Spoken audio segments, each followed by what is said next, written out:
In this country, I am known to speak the truth. And you know, many people have a problem with the truth. Many people. And this new Kenya, we are trying to get everybody to accept the truth as it is. The unprovoked and unwarranted attack on the U.S. ambassador to Kenya, Meg Whitman, is as a result of people being allergic to the truth and the reality. Ambassador Meg Whitman and other ambassadors were at bombers throughout the counting of votes. They had access to the public portal. They had calculators. They are educated. And they have done some bit of mathematics. They added the numbers, they observed, and they were clear that the election was won fair and square, and it was open, democratic, and meets the best international standards. What the ambassador is saying is that is the truth.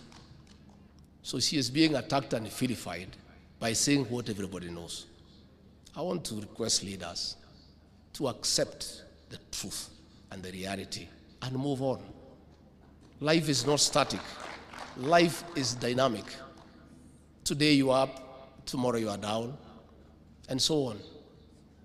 Again, I want to request our leaders to exercise patriotism to their motherland. President William Ruto inherited a difficult situation. I said in Kasarani on the inauguration day on the 13th of September last year, and some people thought I'm mischievous, and they thought probably I'm mannerless to say the truth in front of visitors. And I said the kind of economy we had inherited, and the coffers were empty, and in our stores even rats had disappeared because there was nothing to eat.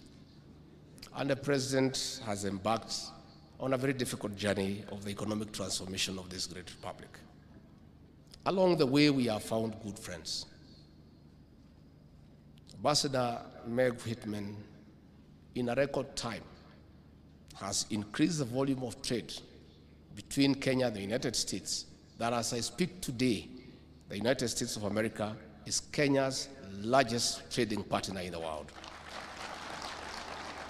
She has taken time to sit with the president, to sit with me, to sit with our cabinet ministers, to unlock business opportunities and to bring investors from America.